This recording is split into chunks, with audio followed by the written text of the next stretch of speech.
morning, and welcome back to Reaper Pro Tips, the F-It Friday edition, with me, your host, and Disembodied Heads, Quiddy, Disembodied Beard, John, and unfortunately an absentee Cornico today, Friday, unless it's a weird day. Things have been weird lately. There have been more ears than we thought. Yeah, I'll wait till the actual F-bomb to drop it a little bit later, but oh my god, I slept so poorly last night. I don't know what I did. Whether it was that we did, kind of did sprint-type workout at CrossFit, or, maybe my recovery shake was just too many carbs too close to bed, or my brain kept getting excited about stuff and wouldn't shut off, whatever, I don't know, but it was bad. I didn't fall asleep till midnight, and I woke up at 6 and went, I'm awake, this sucks. I've been doing better on sleep lately, too, so it's like, grumbly when I take 2 steps back. So I'm kind of sleepy, kind of a little sleepy, which is annoying because today was my just painting day. It was just going to be me and Birdie Guy. Now I'm going to have to, get a nap in there somewhere. Meanwhile, we have Ghoul King, who has a leg that hath no paint on it. So let's do that today. Yes, definitely F-It Friday.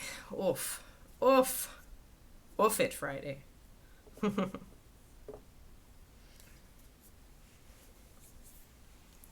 I need to replace my Mystic Purple with my new Mystic Purple. But first I have to find my Mystic Purple. In order to... Wait a minute, why do I have 2 sticks purples? Ah! Okay. Wow. Brain is so confused. Come on now. Brutal Purple. Imperial Purple. I guess I made a space for the new Mystic Purple. Oh, nope, I lied.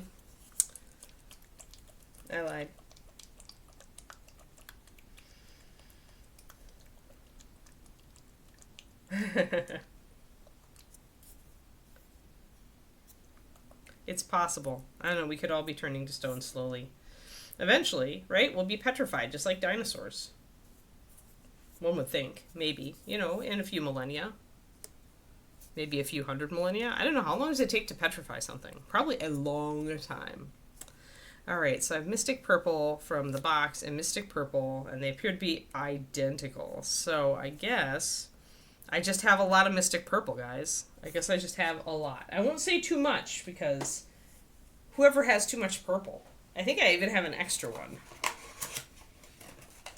Yep, I have an extra one. I have so much Mystic Purple that it needs to be my new go-to purple, I guess. So that I can blow through these 3 bottles of it that I have. Obviously, it's meant to be used as an army color on something. Maybe I should use it on Zinchi Guy. What do you think? Except that I was using... Well, we can use a combo. He needs some purple on him because he's Zinchi. He's going to have some blue and some pink and some purple and some green, I think.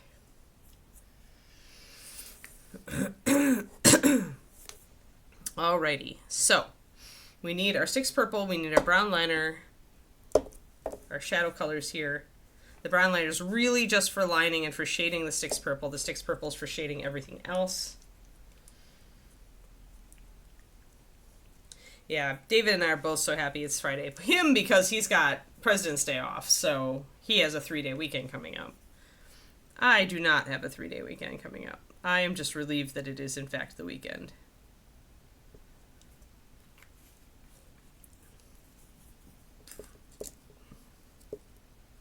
I felt like I didn't get a big break last weekend, so I feel like this weekend I have to take it a little easier. Hey, Quindy, do you know, are you in or out tomorrow? Since you said you wouldn't know till the last minute. Is today last minute enough? Sticks purple. Oh, we use sticks because it's a little desaturated, so it makes a very good shadow. Not super punchy, but especially when you compare it to something like that. But makes a great shadow color for greens and blues and reds. We'll get Hydra Green, MSP 2.0. I think I do have an MSP 2.0 sticks at this point, so I probably should use it, but I'll just use up my old sticks. Old sticks is a perfectly fine color. I need to make more room for oranges. Salamander needs to go in here. Ah! Maybe I need to move that back and put that up there. I don't know. I need to reorganize my box is what I need to. Alrighty. Blazing Forge.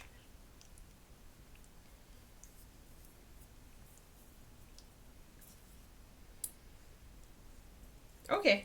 Sounds good. I'll plan a stream either way tomorrow on my own channel. And maybe, depending on how Birdie Guy goes today, we might work on Birdie Guy or we might work on Lion. I might do Lion's hair and then see where I feel, what I feel as far as what to work on next.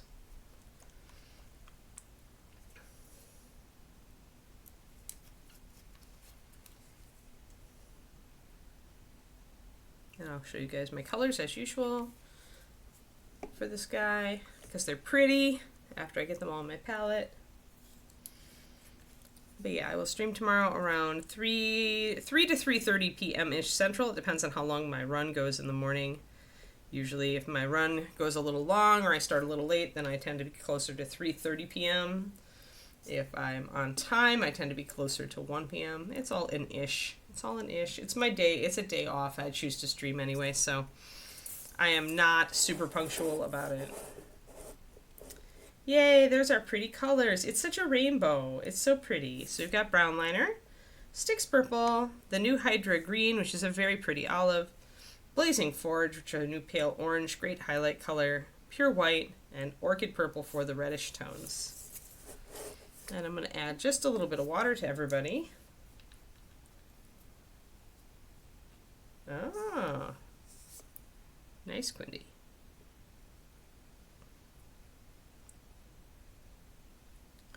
A little bit of water, just a little bit. So I've just added a little bit of water. You can see I'm even dropping them. If I want to drop a little bit less, I'll actually drop it down the side of the palette before instead of squeezing out a full drop. And I sometimes do that. Especially if I'm going to be base coating, which I am with this other leg. And I gotta grab my mixing brush, mix everybody up.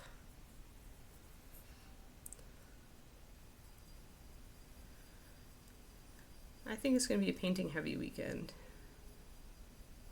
Although, like I said, I had a little bit of a scene pop into my head for North of the Wind, so North of the Wind will be, I'm going to have to start working it back in. Figuring out where my writing fits is probably, the answer is probably evening for right now. Once the weather changes and the days get longer, I can go back to running at night and go back to writing in the afternoon.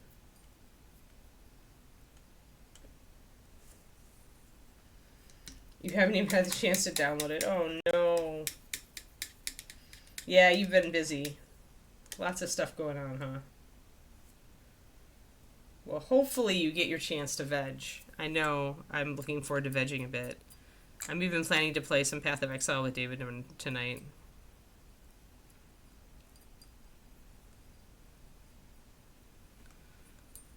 Alright, I've got all my colors nice and mixed up. Now we can begin. Begin with the, oh, I haven't. I lied. Orchid Purple did not get mixed up. Alright, there we go. Now we're good. I finished my green work on Birdie Guy last night. I have to put a really light primer coat over the top of my existing primer coat. Sometimes when I miss a spot and I forget to green stuff, like, I just don't want to... I tend not to brush on primer over spray primer. I tend to just like to put a light spray over the top of what I've green stuffed. So, since I don't use really thick primer anyway, an extra spritz usually doesn't matter. Alright, what's my brush today? What's my brush? I think it'll be the one, as usual. The usual brush, the usual suspects. All right, this leg. Now this leg has a heavy shadow, and we can see right where that heavy shadow is falling. It's going to be the inner part of the thigh and knee, and then pretty much where the bone runs down the front of the leg. That's the split off point. So we got all shadow on the inside there. So I'm going to be doing that in green first, although it looks like I missed a bit of a loincloth back here. I'm going to have to see that right there. I'm going to have to get that first with my Sticks purple. Yeah, I'm really looking forward to a rest day. Even though CrossFit was easier last night. Because if I had gotten good sleep, CrossFit being easier last night would have been fine, but because I got crappy sleep, it feels like CrossFit was harder than it was. But I'm very happy since I'm very happy since I'm so tired that I have a rest day today. No working out allowed. Only steps.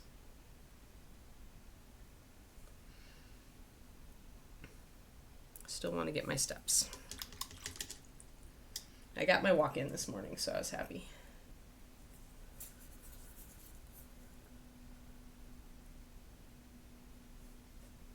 Alrighty, we're going to just go pretty green on the inside here because I'm planning to darken it down with the purple anyway. And the purple and green together make a darker shadow. And I can kind of split it right down where the quad splits here, the muscle.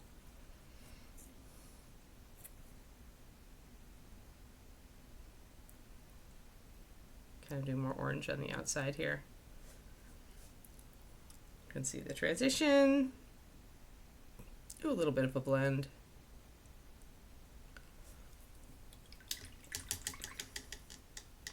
Hey there, Rob. How's it going?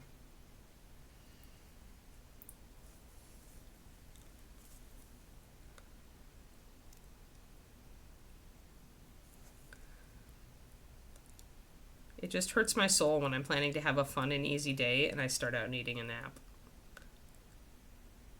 It's like, given it would be even worse if I had to actually do something like strenuous and active today. But it was my enjoy it day. Darn it. David's not home. I like having the house to myself. I was going to have some good veggie and time. So I'm just going to complain a little bit. That's all.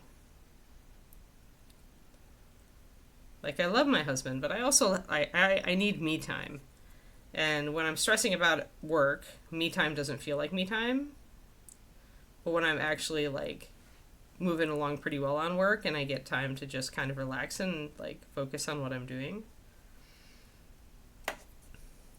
then that's gold.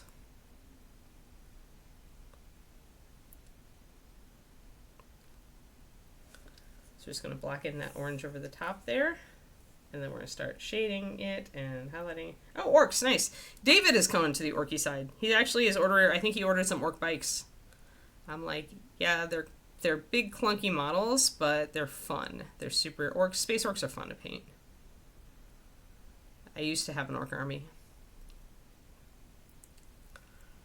I played them because I wanted to play an army that I wouldn't take seriously. And, like, when your army is prone to blowing up on itself, you can't possibly take it seriously. Although they've minimized that a bit now. Which is kind of a shame. Yeah, it is a nice change of pace. I like the fact that the orcs are so chunky. Like, you can do some really fun, like, textures and stuff on the metallics and things like that. Or, like, the checkerboard patterns and all that kind of thing that tend to be, on orcs. Just because they're a little bit bigger and a little chunkier, they give you more room to do that fun stuff. And I like that. That's why I think they're fun to paint.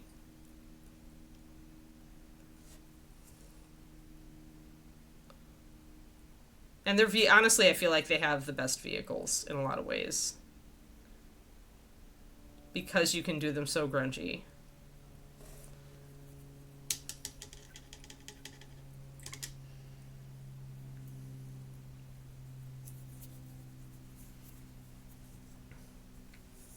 But yeah, I definitely enjoyed my time painting orcs. I still like them. The only reason I haven't hauled any out to maybe do for Golden Demon is because David got the Ghoul model that I was tempted to paint. Everybody on Earth has painted that thing for Golden Demon anyway. and I was more focused on my other stuff. But yeah, I was very much more into fantasy myself when I was playing. But all my friends were into 40k, and so they liked 40k better. So I ended up being drawn into the 40k world eventually. And now I'm happy with my Tyranids, my happy little Tyranids. They would be happier if I painted them more. Kiki, I don't think we need to start the day by barking. I know it's fucking Friday and everything, but I really, really don't want to have to toss you in here and shut you in. Hey, Slayer. So we're going to be doing... I'm just blocking in my greens and oranges, and I'm going to start bringing in my purples in the inner parts. And I'm going to try to keep predominant orange on the part where the light's really falling here. I'll cut it a bit, just like I did up here. When you start adding that green in, it goes toward a yellow very quickly, and it's because oranges really are a majority yellow. If you add too much red, they just turn red. So there's very little red pigment in oranges, and so you can use them as yellows, as kind of stealth yellows, which is what I'm doing in this color scheme. Because the minute you start mixing it into anything else, you get a different effect. Yeah, definitely fucking Friday. I'm gonna like get through as much of my day as I can without like running out of steam, and then I'm just gonna fall over for a nap for half an hour. And hope that it rejuves me enough that I can make it through the rest of the day.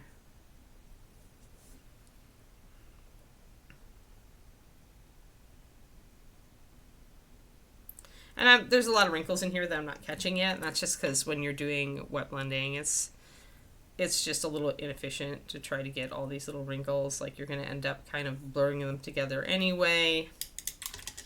You can try to do them if you've got a small brush, but it's almost easier to tackle them with layering than with the wet blending, yeah, because it's just not going to stick.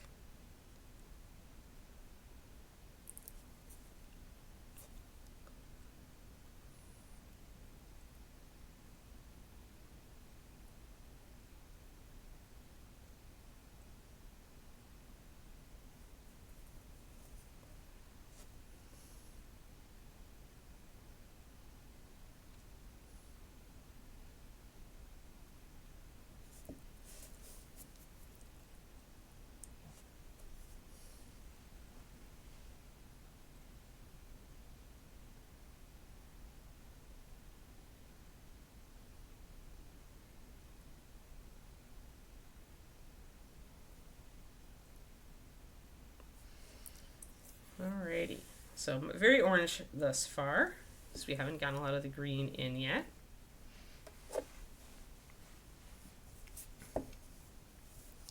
And if I look at my lighting, again, I think the inner part of this leg is going to be more shaded.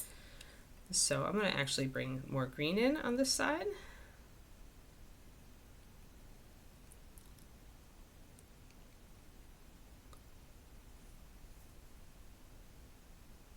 I could take him out off of the base since he's only green stuffed in, or not green, sorry, blue stuffed in, blue tacked in. But I think I'll just try to blend it. I'll go for it, even though it's an awkward angle. We'll see what I can do.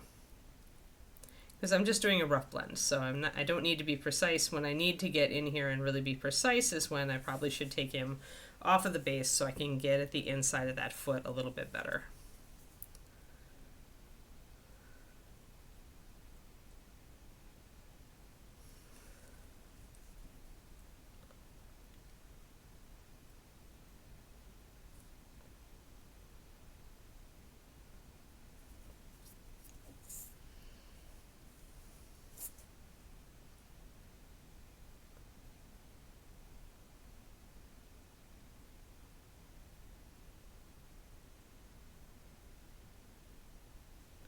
And I've got a little bit of green on my brush, so I can add a little bit into that. Darken down a little bit of that shadow, just a real lightweight.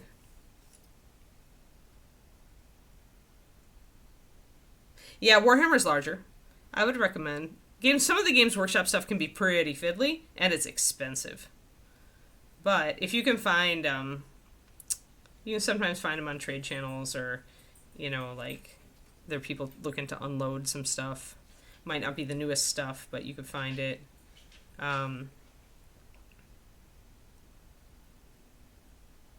Honestly, a lot of stuff is bigger than 28 today. Even Reaper's gone up to like 35 or 34.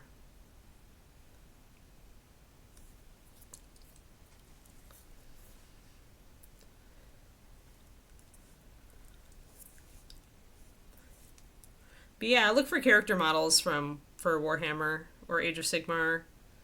On eBay, you can sometimes get, people might be unloading the less, like stores might unload the less popular armies for a little bit of a discount. Like I said, you can often find people just liquidating stuff on eBay that they don't want anymore. And that's a good way, especially like if it's built but most of it's not painted. It's super easy to just like prime over that.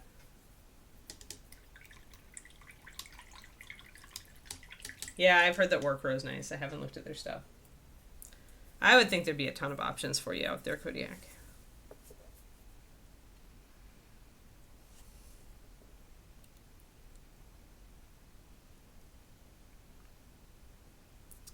Then we're going to grab in our Orchid Purple a little bit.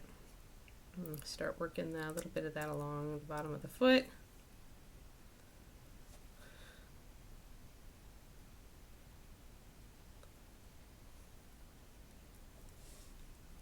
Want some of those reddish tones. I did around the little bit of the purple around the outside of the foot out here.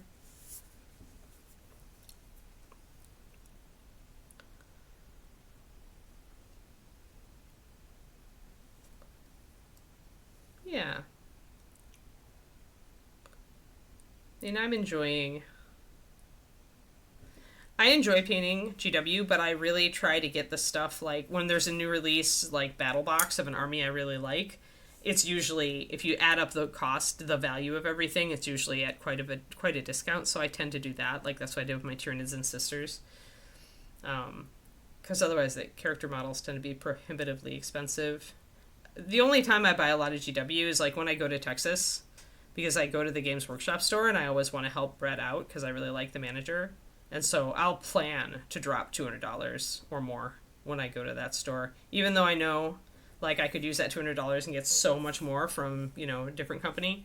Although, that's not even true necessarily anymore, because when I'm painting larger models and busts, like at that point, it's all expensive. So, right?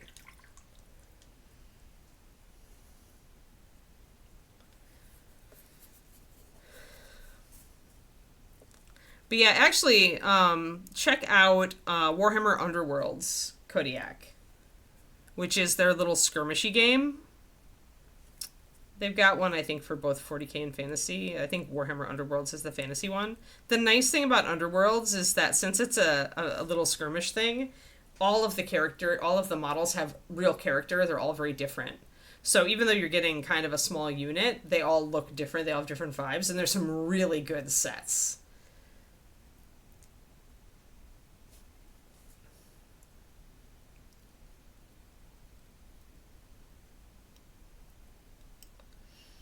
Does Grapevine still have a GW store? Because we have one in Denton. And Brett's a cool guy.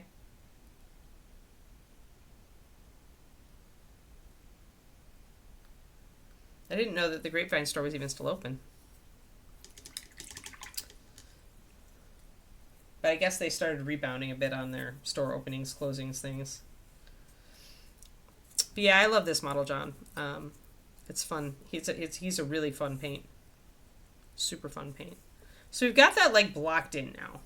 But now it's going to take, like last time, it took me a long time and I'm not even really done. Because all of this intricate musculature and bones and tendons, it all takes some time to build up. And so I think I'm going to start creating thinner puddles of my base colors here. I'm going to swap them into new wells. Normally I don't. Normally I just thin my original puddle, but lately I've been feeling like sometimes I need to go back and wet blend or something, so I want to keep my full strength one and just create a new one that's more of a layering consistency for some of these colors.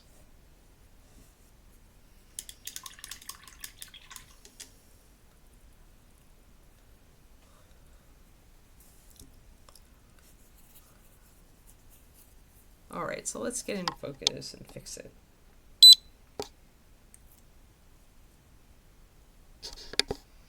Yeah, this is a primo model, if this is. And actually, Kodiak, if you're looking for a bigger model, do you own this guy? Because he's really awesome.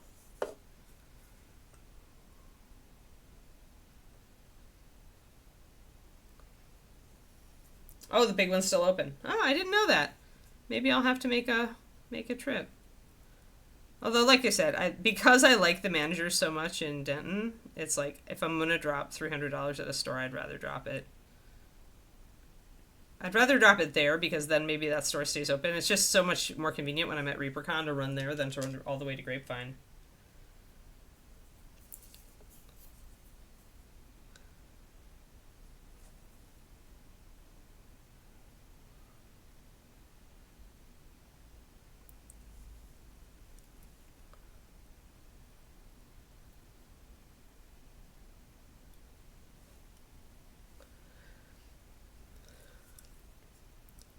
Yeah, this is a really good sculpt, Kodiak. This Ghoul King Mini. It was great art, great execution on the sculpt of it. I really feel like I'm going to bring in a little bit more red on this side. I want a little purple here, but I think I want to bring it up a little warmer. And the warmer is like an orchid plus the Blazing Forge, to bring in that warmer tone along the bottom of the foot. Yeah, Denton has one. It's over by the Target. So it's down on Loop 288, South Loop 288. Not far from Reaper, relatively speaking. 15 minutes? No, North Loop 288, sorry. Not South. Reaper is South. Yeah, all the 25, the 25.5 ReaperCon models were great. Agree. Hard agree on that one. I mean, I painted almost all of them here. The only one I haven't is the one that I got in Bigature. The only one we haven't whipped out is this, which I think I'm going to paint next year for Halloween. Maybe we'll start in August.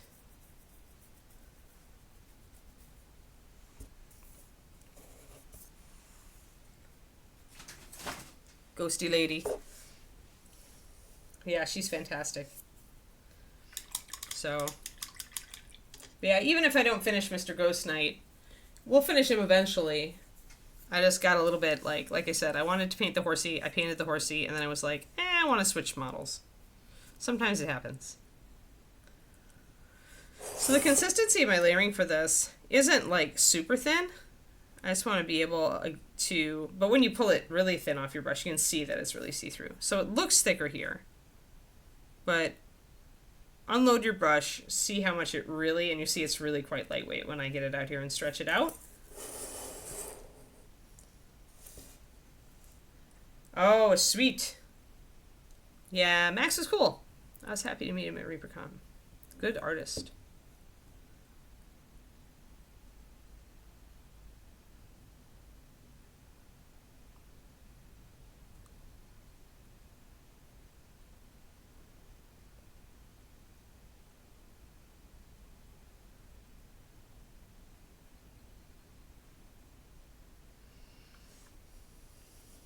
Oh, it wasn't Max. Sorry, Aspirin.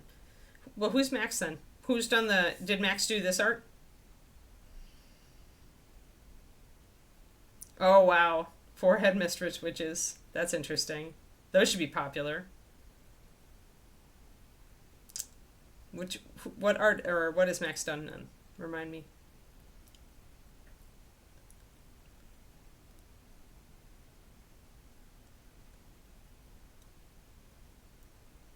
Make sure you're putting your rosy tones in there, Crowley. That can be part of it.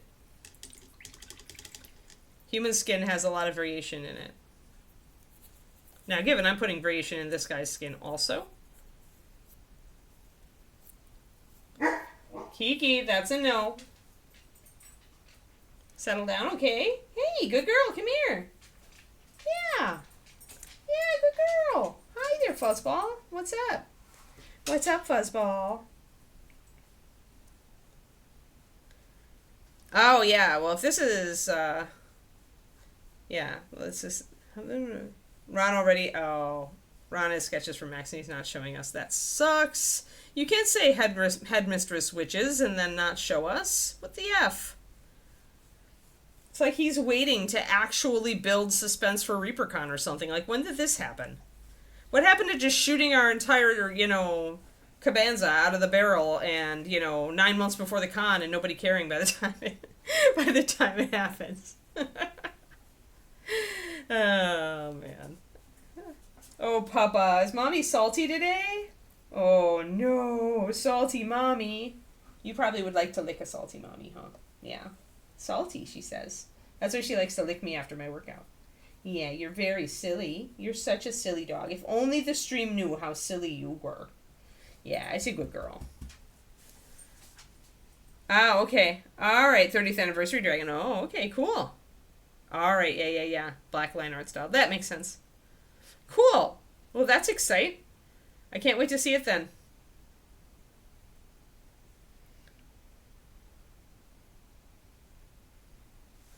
Yeah, right. If he says he already has something in the pipe, then we can't bug him to, give us, I don't know.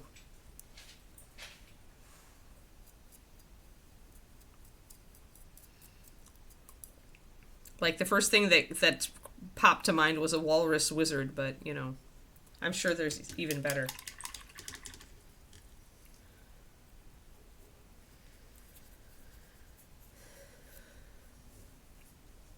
Yeah, the year before were good models, too. I am excited to see, then, what it all comes out. Alright, people, I'm gonna bring out these little veins and tendons with a little bit of white mixed with my Blazing Forge. And I think I want to also bring that in over here. I feel like I got a little bit too orange over here. I'm going to thin this down a bit.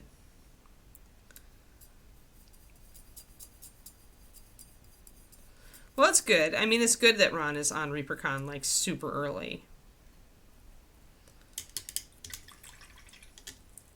Because that's it. That's what it requires these days, right? So, yo, Pendrake.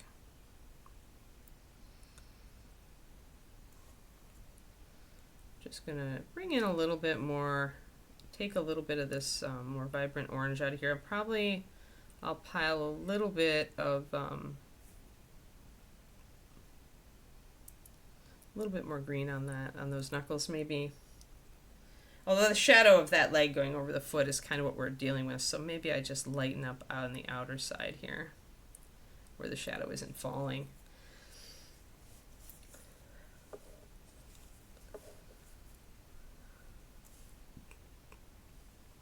I think I need to do a highlight, which is a mixture of the green and orange too. Just pre-mix it.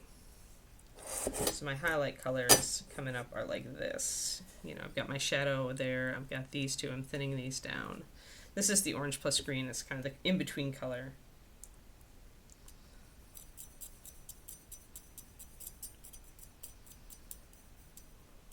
The thing is, Ron needs to, and I hate to say this, and you all are going to yell at me, but Ron needs to learn to ignore the vocal minority.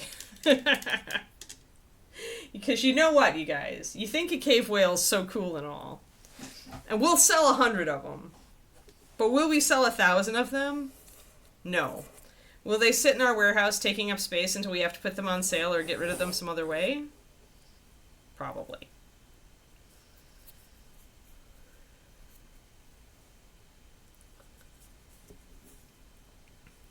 So, I know you all love to beg for your off-meta favorites. But personally, I feel like Reaper should go back to just having one. Maybe we still do, maybe we haven't. I thought we stopped doing the whole design your own mini thing, but I feel like we should have just one design your own mini slot. Maybe up for grabs at ReaperCon in the auction. Just one. And that's your chance to get your off-meta request in.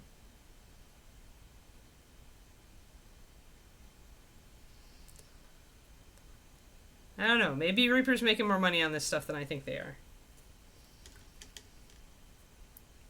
Right. But I feel like sometimes it's easy not to ignore you. Like it's easy to think, well, maybe there really is demand for this stuff, right?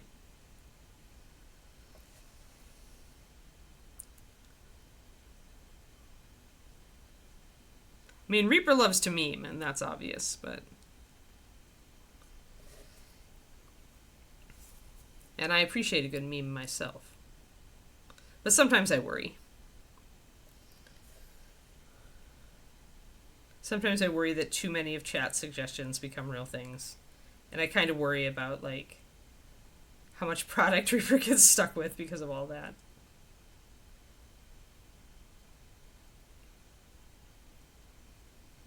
But you know what? I should just let it go. It's not my thing anymore. Although if Reaper goes under, I stop doing this stream and I stop, like, you know, my income takes a hit, so really... Yeah, the Lighthouse is kind of the exception, in my opinion. Like, the Lighthouse was a meme thing that actually does make a great terrain piece, and you can easily just, you know, do it as a tower and not even as a lighthouse. So it does double duty that way, so it's versatile.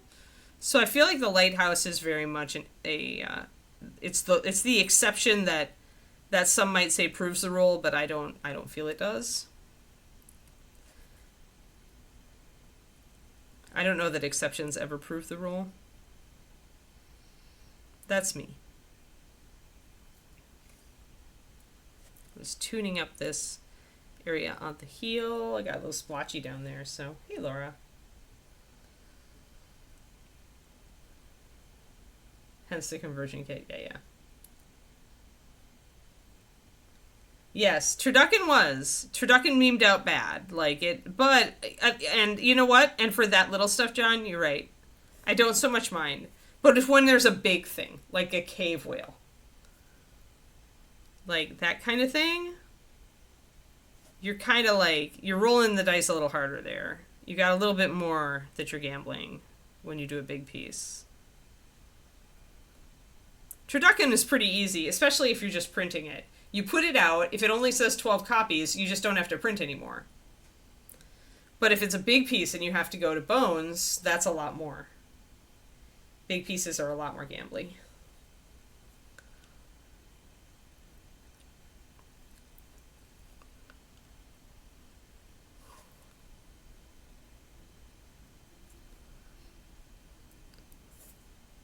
I mean, if I had been running a D&D game, I absolutely would have bought a Turducken to put into it during the holidays.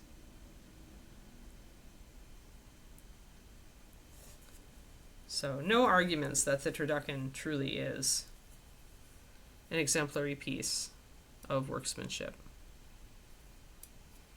It hits the right vibe. But it's hard to hit that vibe, right? You never know what will. That's the problem. Nobody can ever tell in advance what's going to be popular.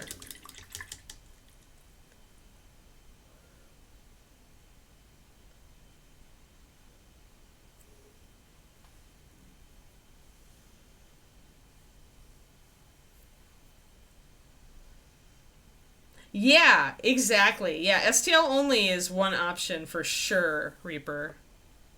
Or you know, like you say, you know, okay, STL only, we're going to make 24 of these suckers for reals. Anybody else has to buy an STL. Like, you could put out a limited number of big pieces. Very limited. Because it costs, you know, it takes so much time to print that stuff.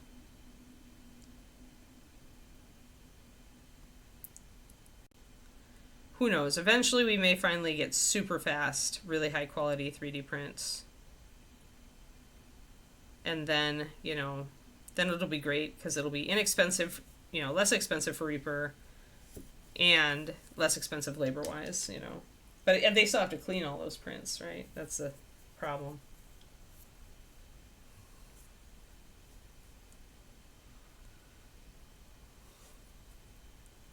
Yeah, it's still logistics. It's all business. All right, so a little bit of sticks purple down here in the bottom, just to darken it down. I've got those red tones. I need to make the red tones on the knee over here as well. And then start shadows with the purple.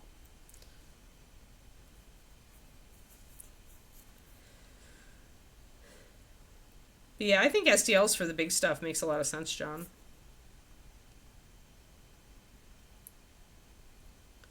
I mean, you could even do that with like the 75mm versions of the you know, the 28s.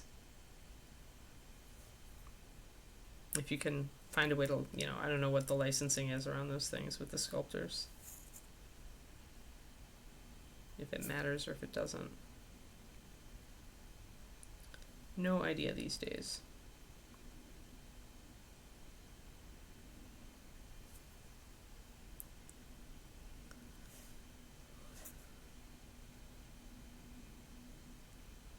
I know that some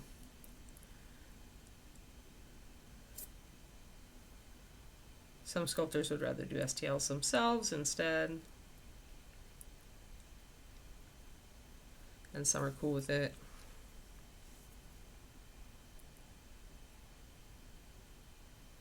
So I don't know.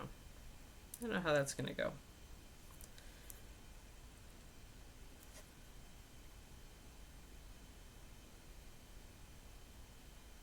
Alright, so a little bit of red there on the knee, just to bring out that color.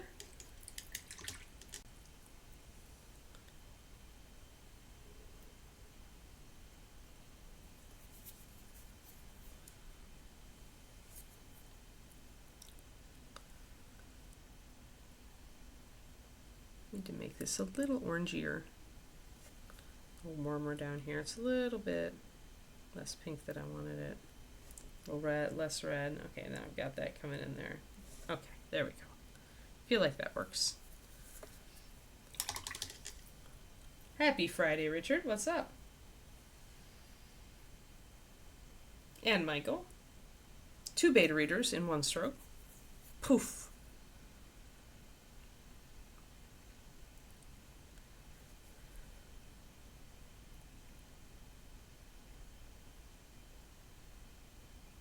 Just going to block in the toenails here, nice and dark and dirty and grungy. We will eventually highlight them.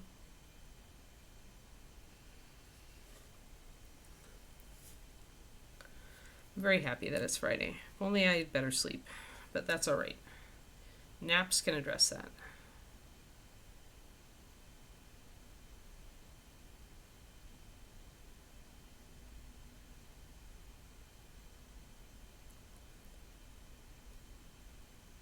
There we go.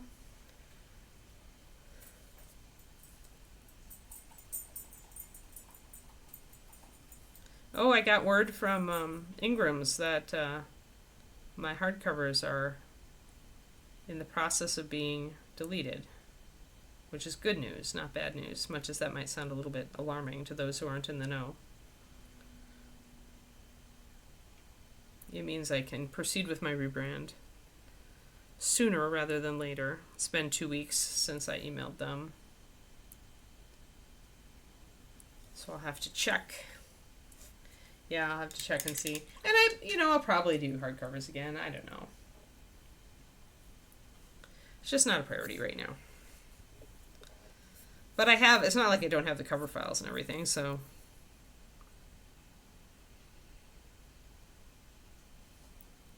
Hey there, Jay. 46 months, that's pretty dang impressive. Thank you so much. We appreciate it. We very much appreciate it. Getting these toenails all blocked in here. Long claw-like toes. There we go. Now I feel like I can get in there and continue with my highlighting.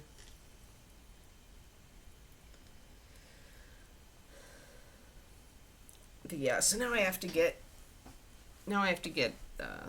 the paperback of East of the Sun put back up. Taken down and put back up so I can get rid of the old subtitle. Might be on my list today. If not, it's for the list on the weekend. I'm going to get this orchid purple in to get this zit coming out here.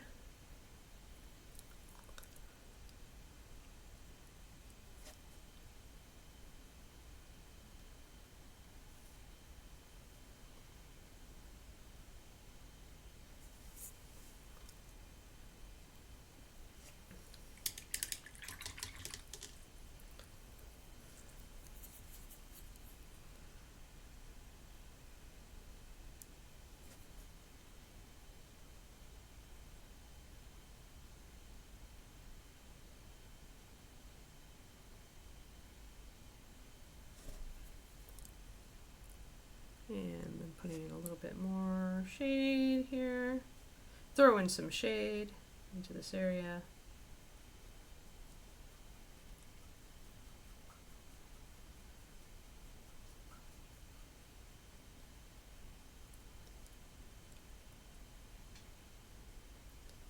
Remember, in a rounded area like this, we want to make our highlight roundish as well.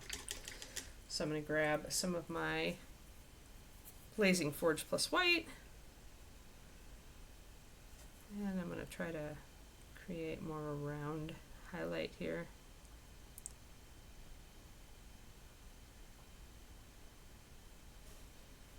And I'm going to blend that in.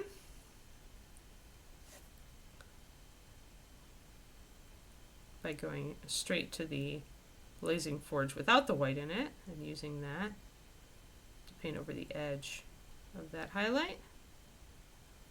Blend it in more to the surrounding area.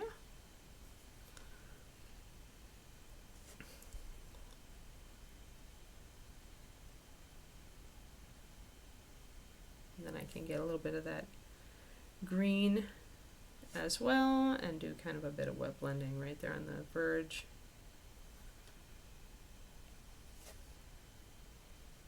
So I often go back and forth between layering and wet blending these days, depending on how big the area is.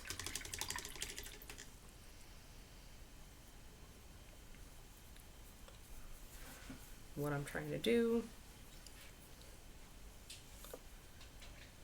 Alright, now let's take our Sticks Purple and start putting in just a little touches of shadow. Make the skin tones a little bit more complicated, and when we want to bring in some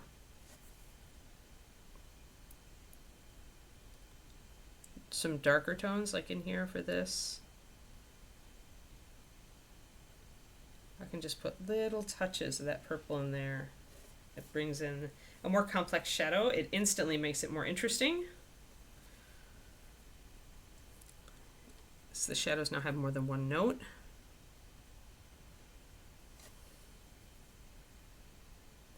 I need to thin that just a little bit more. My green dried out just a little bit.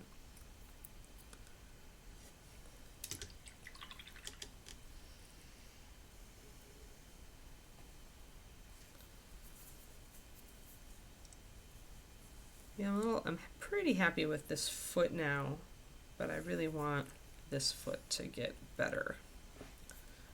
I'm happy with parts of it, but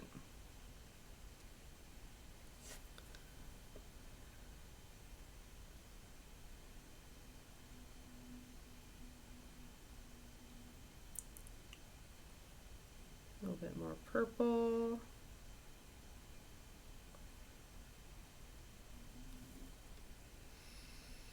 Kind of going over with the purple and the green down here, because both of them together will make a darker shadow. Can pick out that bone right there on the bottom of this muscle here.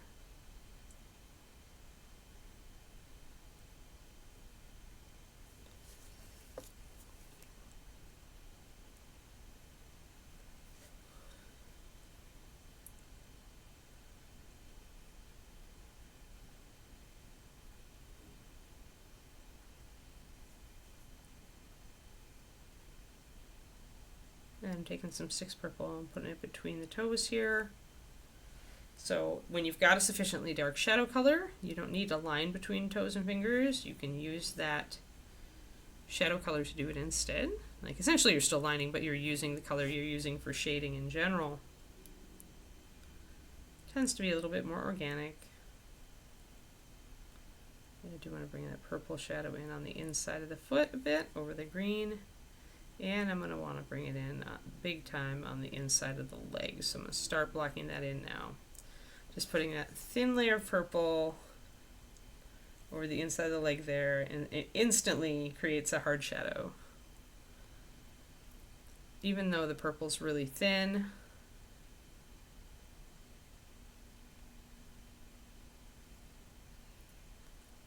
it darkens down the area so much that the shadow is just visible. And it looks natural, which is cool. It's one of the neatest thing about using colors together to create like kind of more interesting shadows is they tend to actually look more realistic.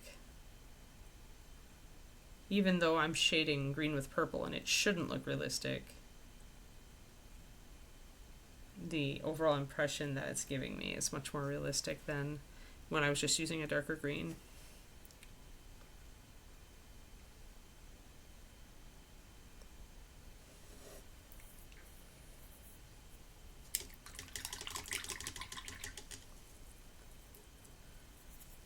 So I've got that shadow right there that's purely painted on but looks real. I love these colors. I should really paint an orc and use these colors for skin. Except more green, a little less orange. But still, it would be pretty awesome.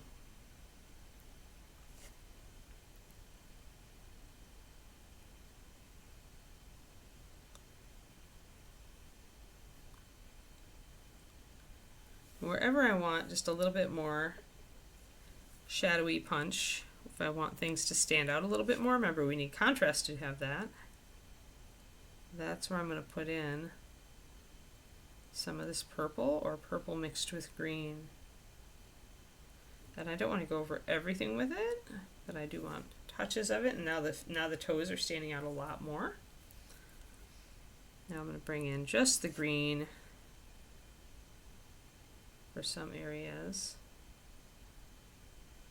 and keep the knuckles a little bit more yellow. Now they're starting to pull back together a little bit. These are still a little bit too orange. I'm going to just glaze them with the green. They got a little bit muddy, so I'm going to just bring them up a bit.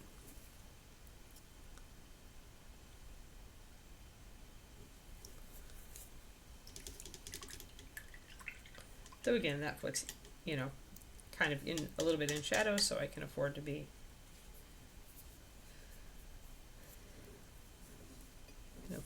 a little bit darker and more muted.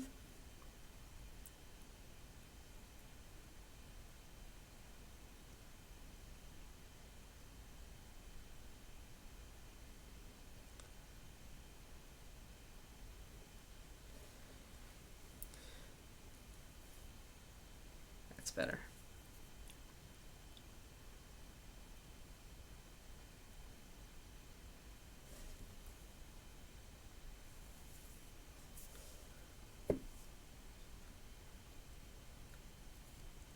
It's coming along well.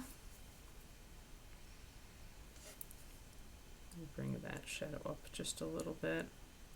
If I go too dark with it, I can paint over it with the yellow-green to make it a little bit lighter.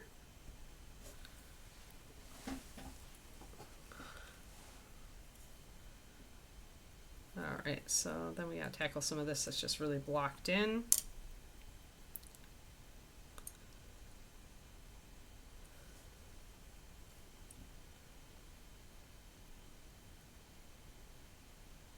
Yeah, you could get really close. Like 6 purple exists right now. Instead of Hydra green, you'd use troll hide and maybe add a little white to it. Just a tiny bit. Because troll hide's a little bit darker than the Hydra. Hydra is a good highlight for Troll. I think I even have those.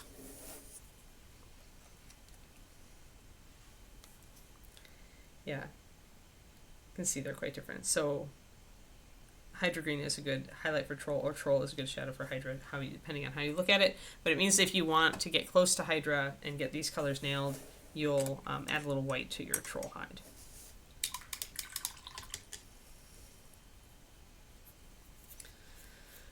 Orchid Purple exists. Blazing Forge does not, but you could use Marigold Yellow. That Blazing Forge is meant to be a better, higher coverage replacement for Marigold.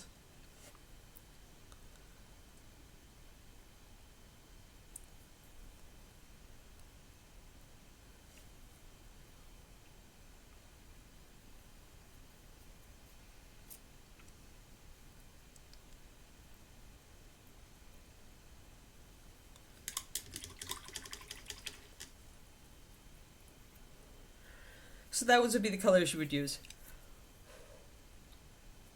But yeah, the purples are all exist right now. So you just need to doctor up a green, and you could also take one of our more yellowy oranges, Cavalier, Sunrise, and just add white to it. If you're not a fan of Marigold, which I never was, I tended to like working with the oranges better. But if you like Marigold, then you can use that.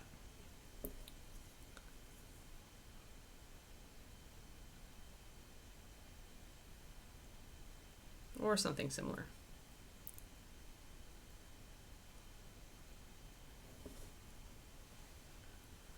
There we go, bringing in some of those wrinkles there at the top of the leg. You are, Crowley. That's on my list, my to-do list.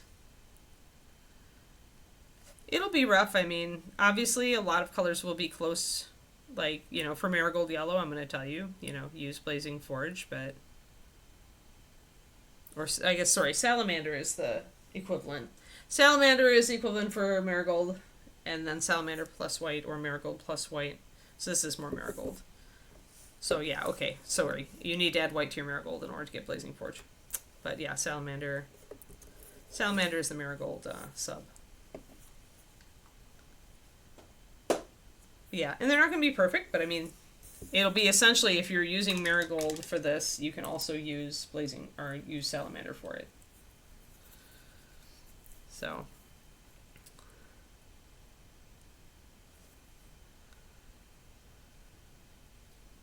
And in some cases, it will have to be a mix. If you've been paying attention, if you're on my Patreon and you're at the $5 tier and you paid attention during some of those 2.0 PDFs, you'll see that I already gave you some equivalents. And pretty much I'll try to just get this color is close, or you can mix a little bit of this into this, just like I just did. Like Salamander Orange is close, or you can mix some white into your Sunrise Orange. Stuff like that. It's never going to be equivalents. Yeah, nobody's got time to do that, Pendrake. I'm sure that somebody else who has a paint rack app will think about it at some point. But I don't know anybody at Reaper who's got time to program apps.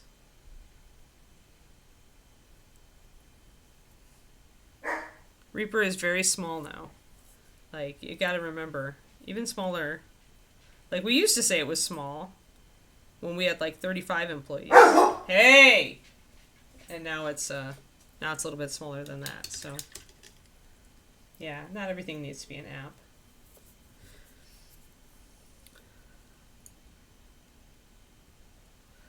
I mean, once the equivalency charts are out there, all you have to do is ask on Facebook or the forums and somebody will dig it out for you.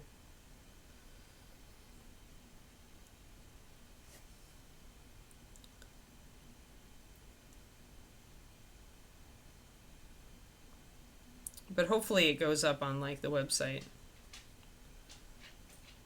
so that people can, link to it. That would be what I would want. I'd want the PDF essentially linked on the website so that you could link it to anybody who has questions.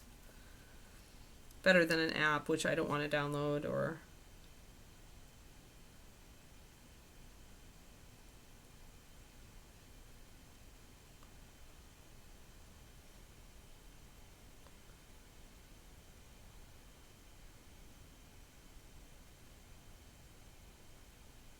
Nice, Michael. Yeah, so maybe, maybe not. It'd be kind of a huge undertaking. It would be valuable, but you always have to take these things with, is it, sure it would be valuable, but is it valuable enough, right? To take people off of a different project and put them onto this project.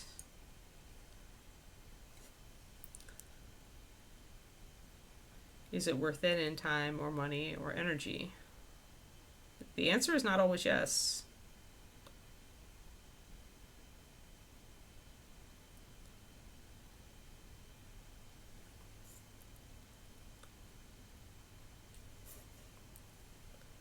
That's looking pretty good, actually.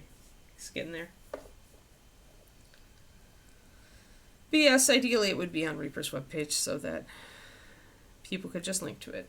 That would be the best case scenario. I mean, I'm doing it for the Kickstarter, so it's going to be on there.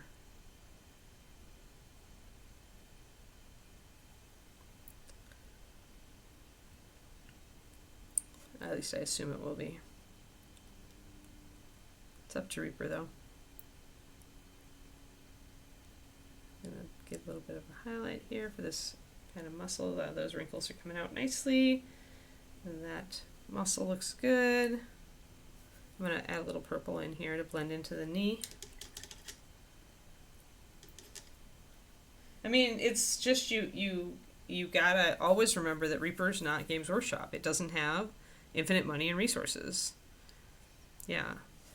And in order for it to happen, someone like Michael, in this case, has got to essentially make it their project, but then that takes them away from another project they could be working on, right? That it's all, time is not infinite. There's always a cost.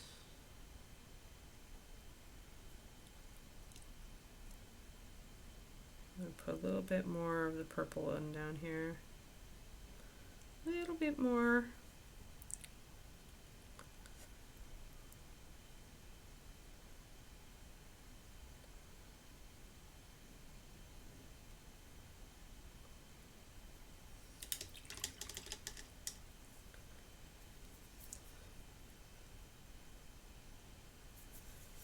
And you don't even have to, maybe wise in the ways of Reaper, at least in the ways of Reaper, like in very general terms, since I haven't worked there for 5 years. But I mean, you only have to look across the game industry to see the corpses of companies that got distracted by a bunch of different projects.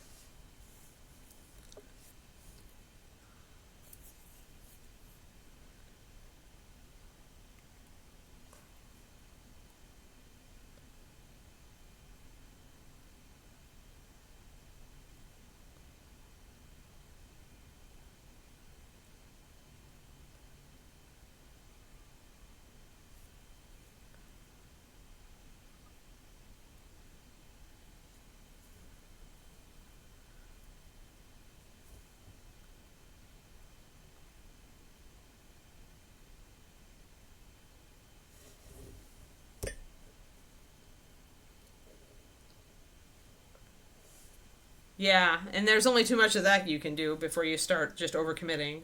Yeah, I'm sure you're on it, Michael. You've had to ride a herd on worse elephants than this. What was I gonna actually hold on?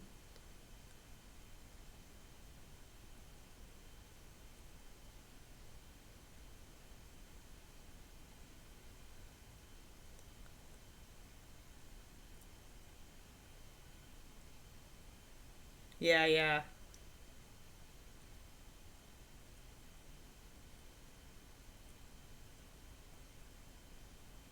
Yeah, Privateer Press was actually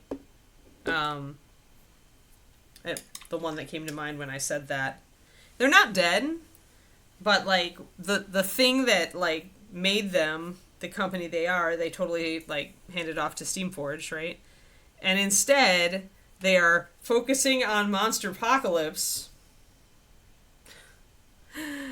and other things like that, right? And it's like, and other new IPs apparently. Instead of, and it could be just that somebody in the management there just decided they didn't want to do miniatures games anymore, at least not traditional ones.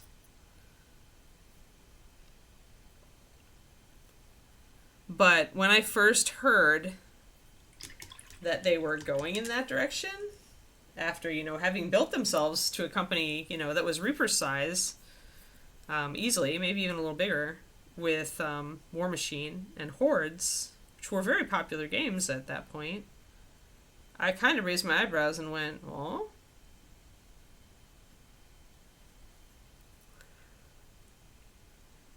Now that's an extreme example.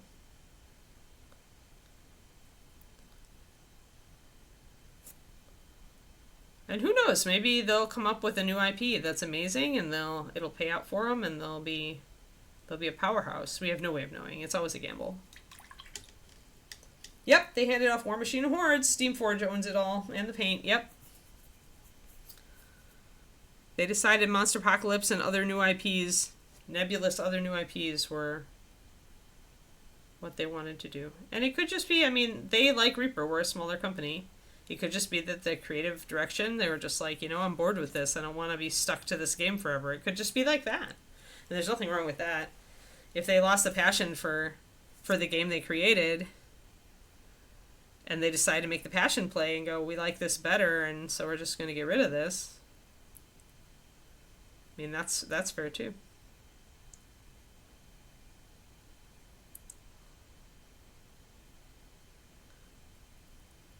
Apparently they're still involved with design stuff on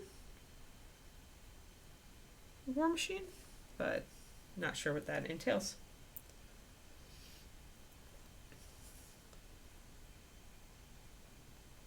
Right, Monster Apocalypse is not a subscription-based mini and board game now. Yeah, exactly. It's just a terrible idea. Gamers already shell out so much money for their miniatures. The last thing they want is to have a subscription-based game.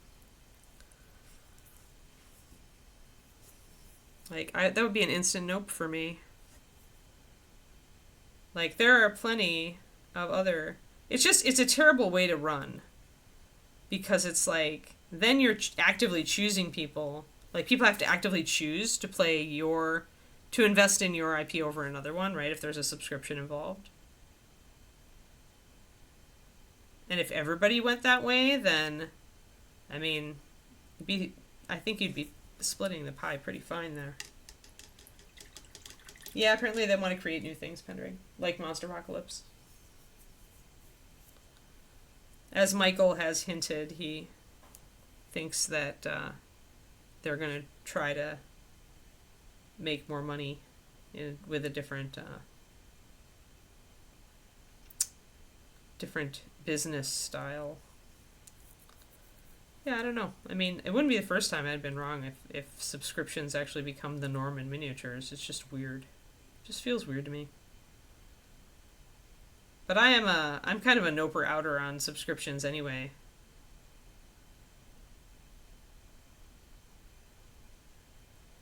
Like for all the programs I had to get, the layout program and stuff for my writing, if I got the opportunity to just pay one time to have a lifetime thing, to just own it, I do. It is a subscription-based service? Oh my god. Crazy.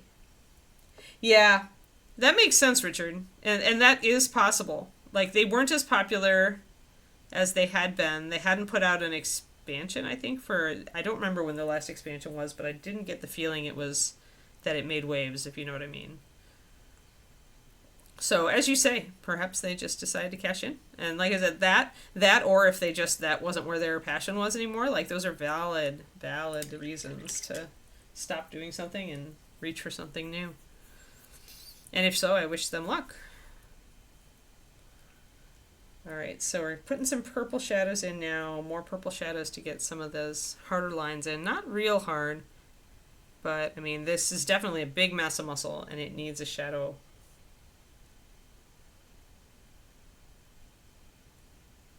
It's true, Richard, it's true. But you know what? Like, I'll actually, this is something that I'm always told when anybody speaks up on anything on, like, in the writing community. Your readers are not you. So it's like my subscribers are not me. I do subscribe to a couple of Patreons, but I'm so picky about it. And that's kind of my point. Is like when everything goes to a subscription based model, you have to really curate, right? If you're on a limited budget like I am, then a lot of people miss out. And so it's kind of a gamble as a creator because you're like, if you're private to press, you're gambling that your stuff is more valuable for people to give you their $10 a month than to spend it anywhere, these infinite other options. So it's like, so that's why I feel like I'm a little bit dubious on it as far as the miniatures community goes, as far as like miniatures companies becoming like subscription based kind of entities. Is that I wonder if you end up like actually being more financially stable or less so. I mean, I guess it's guaranteed income, so maybe more. Yeah, there's too many out there. Yeah, like when I join a sub, if I do subscribe to something, I am super hard on myself for the first couple months to really see how much you actually going to use this. And if the answer is, I use it for a week and then kind of fritter off, then it gets canceled right away. That's why I put out so much content, Richard. On my Patreon, like more than once I've been told that, you get a crap ton for my Patreon.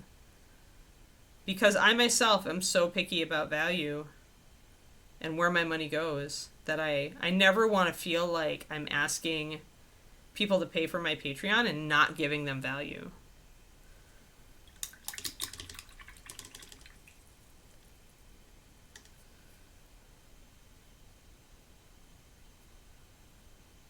And that's why when you subscribe to a higher tier on my Patreon, you get everything else, and it's why you always get access to everything I've ever done. I don't gatekeep old content or anything like that, like some people do. And I still put out free stuff, right? So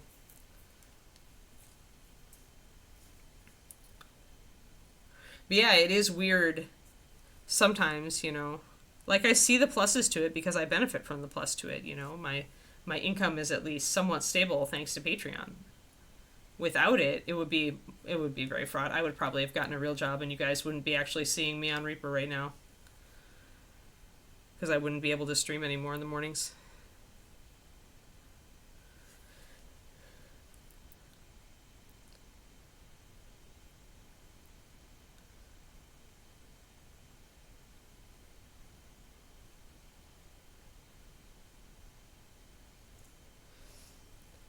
Alright, so just blending in, getting some nice transitions through here, really pretty color, getting that purple shadow in there. You can see how it makes a difference, how it grays out and gives us that shadow in there.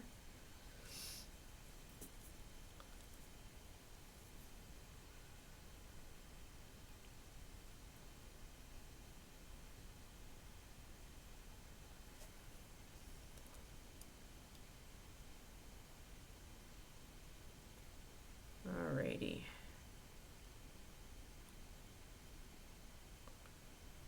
So I put out an author newsletter yesterday, kind of in a new format. I want to start talking a bit more about each of our characters, about kind of where they are, where they came from.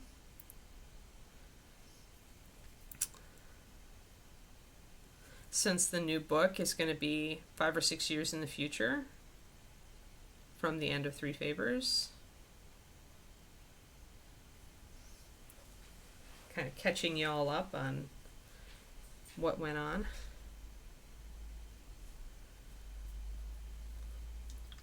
If you didn't see it, then look in your spam folder and whitelist me.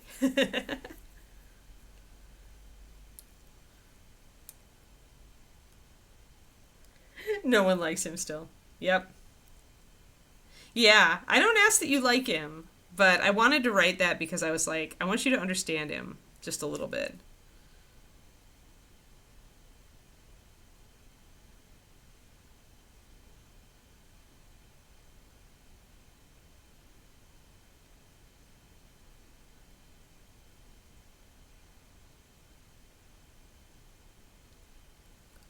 go.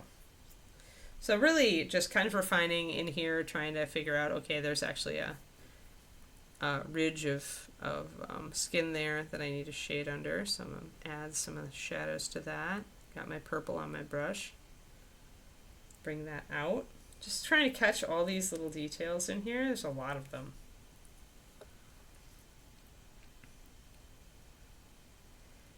You're wrong, though, Richard, that nobody likes Will.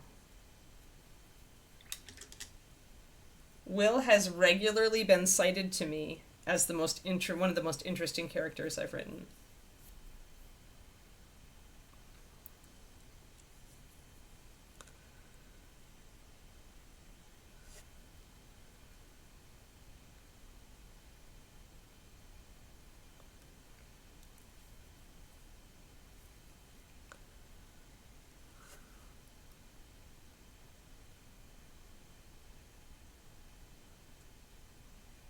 Gonna get a little bit more of a natural shadow here.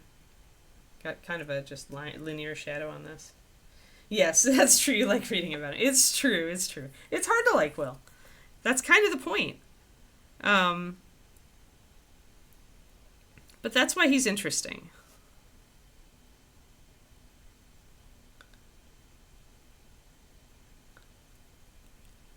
He's always been that way, by the way.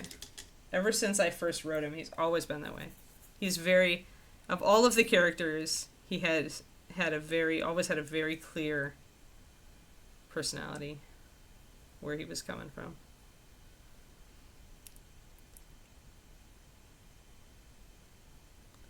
Well, there will be some of him in this book, so. And hopefully, even if you still don't like him, you'll at least find him interesting. Bringing in a highlight, just bringing up that ridge of skin a little bit. This is all very, very futzy work. Yeah, you're right. It's a weird kind of like mirror, right? Kind of a mirror, like they're opposite sides of the mirror.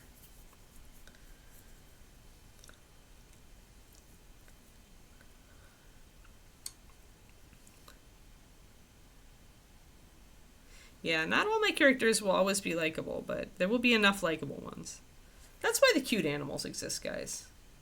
Everybody likes the cute animals, or the in the case of the dogs, the awesome animals. They're not always cute. Rasker is majestic.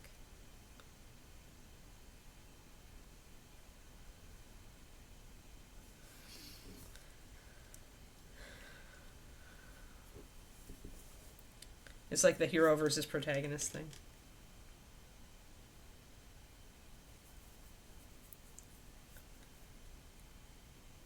Oh, Tor is the one that if you're youngest, Tor is technically the one. Although he has a younger sister, remember. You guys just haven't seen Edda other than as a toddler. You're going to see more of Edda at the beginning of North of the Wind.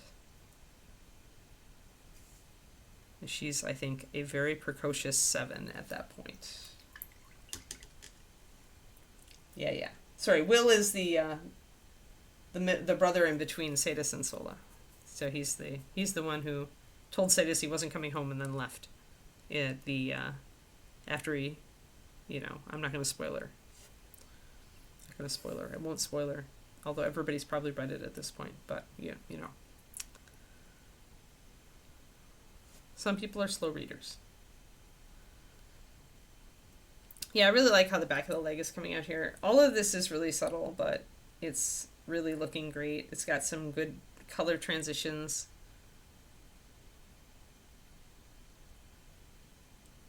There's just a little bit of purple in there to make it more interesting.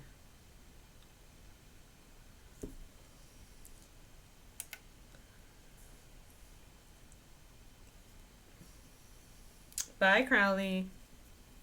Oh, interesting that he feels like the youngest. Because he's so rebellious, because the youngest child is... I don't know, I mean, depends on, like, sometimes the youngest is just the chill one.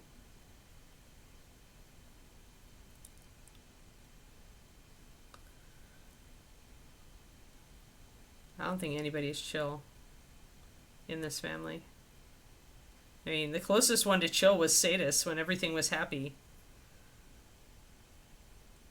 And how she's definitely not chill.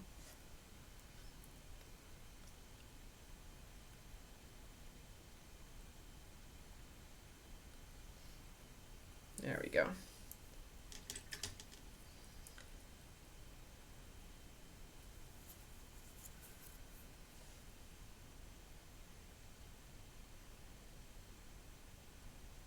I guess the most carefree of them is Sola, or was, as far as when they were kids.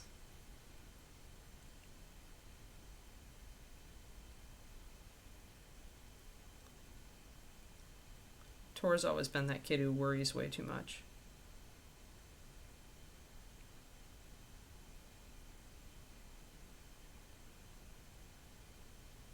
There we go. Just bringing out those veins a little bit there.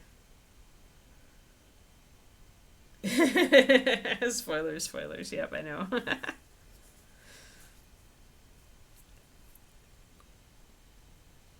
yeah, you'll see baby Edda is no longer a baby at the start of North of the Wind. I really like Edda. I can't wait till she gets her own book. It'll be a while, but I like her a lot.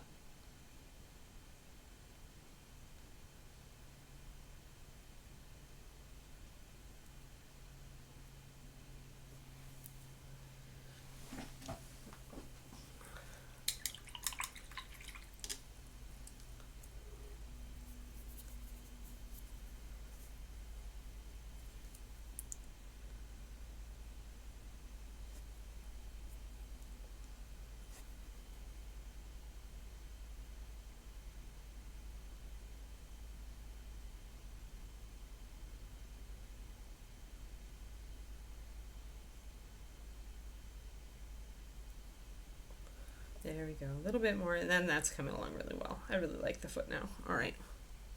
Yeah, this looks good. And then the backside is still all just blorf. All right, so let's get some highlights on this now. This is where it's a little bit harder because I'm on the far side of the model.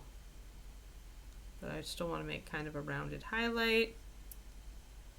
There's a little bit, got a little bit too far in here. There we go.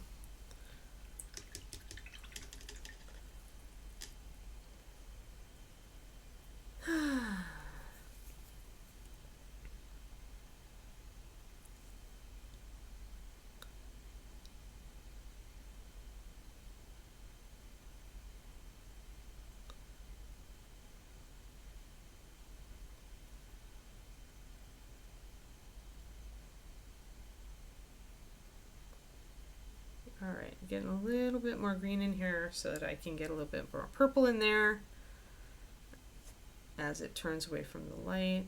I'm do a bit of a blend here. My wet blend foo is strong today.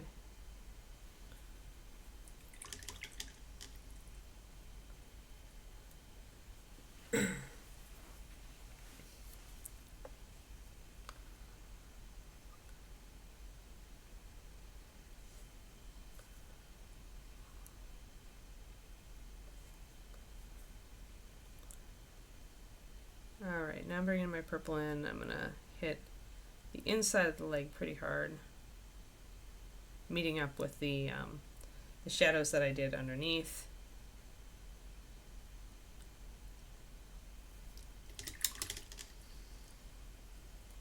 And we're almost done. We have 5 minutes, which I should be able to mostly kind of figure this out, blend it, block it in. The inside of the leg here is pretty simple. It doesn't have as much detailing as the outside. So I'm going to do a lot of purple.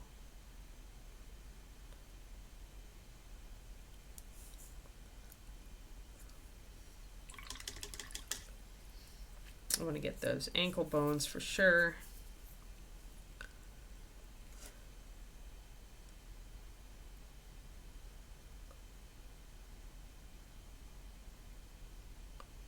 Get a little bit of blending in here, then a little bit of highlight there. In the interior. Blending the skin tones here are it's just super fun. It's really, really fun.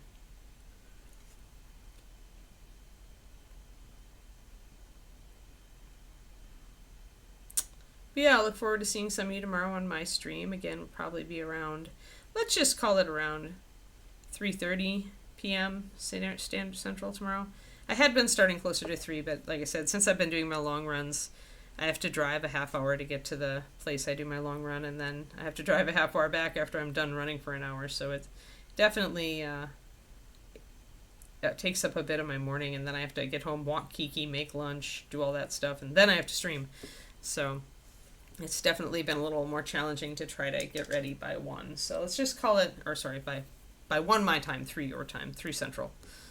So let's just call it 3:30 Central for the stream tomorrow.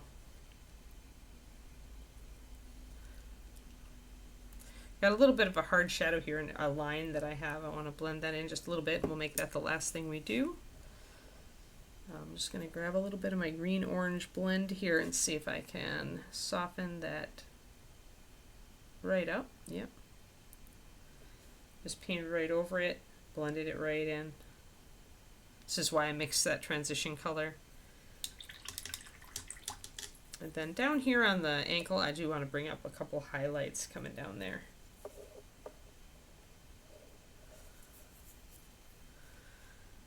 Yeah, running for over an hour now. That's what I'm doing. Gotta get ready. Get ready for my race in October. I have to block out how I'm gonna raise my mileage. That's my next. I need to sit down and do that soon before the next part of my training cycle.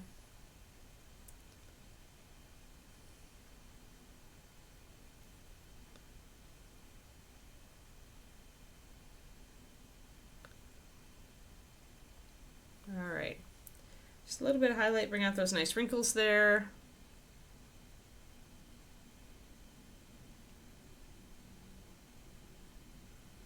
Little brush strokes, little, yeah, look at that foot, that's tight, that's good, I like it.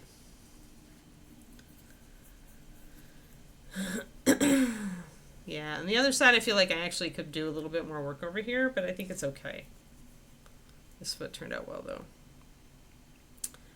I'll probably still want to do a little bit more, but now look, we have all our skin. Sure, I still probably want to do some, some different highlighting and stuff. I probably want to bring up some highlights across his shoulders more with the, actually I can do a little bit of that right now. We've got like 1 or 2 minutes left. And I'll do that with my Blazing Forge plus white. I have no idea, Pendrake. I thought, weren't we not allowing people to save them from year to year anymore?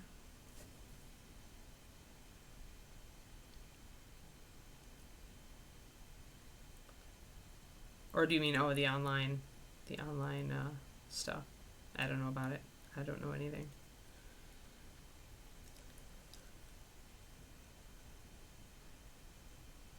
I was thinking Reaper Bucks. Wrong thing.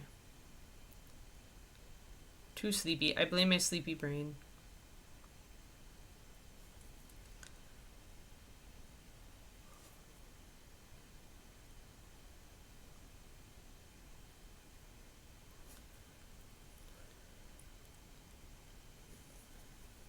$2.5 million, they don't cap. Quindy, you're rich. Your channel points.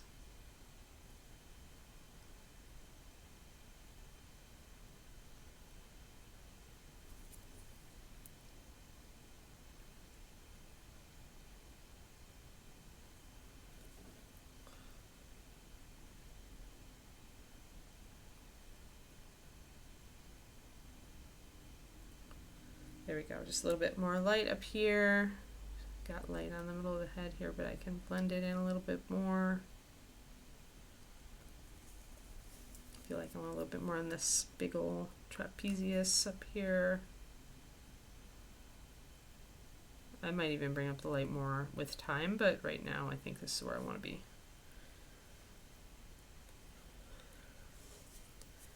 And then maybe I bring in a little more yellow on the back, or I just leave it darker in color. He's lighter on his extremities and his belly, and he's darker on his back. I think he looks really cool. Love the colors.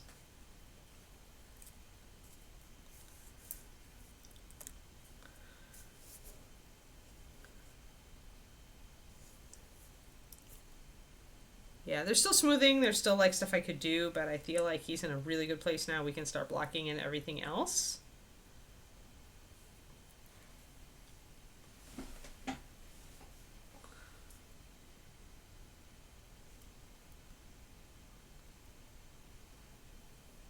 Yeah, I think that works really well. I probably need even more dark purple shadow under there, but for now, he looks great. All right, on Monday, we'll be back on Drunken Wizard, and I will either be continuing to highlight the awesome purples and maybe the blacks. I need to decide on colors for some of the rest of him, too. Or we'll continue sculpting in the Mimic face. Depends on just where I'm at in my head, how much energy I've got after the weekend. But yeah, we'll be doing something with Drunken Wizard. That I can guarantee. Thank you all for showing up and for being here and for all your subs and everything, your eyeballs. Yep.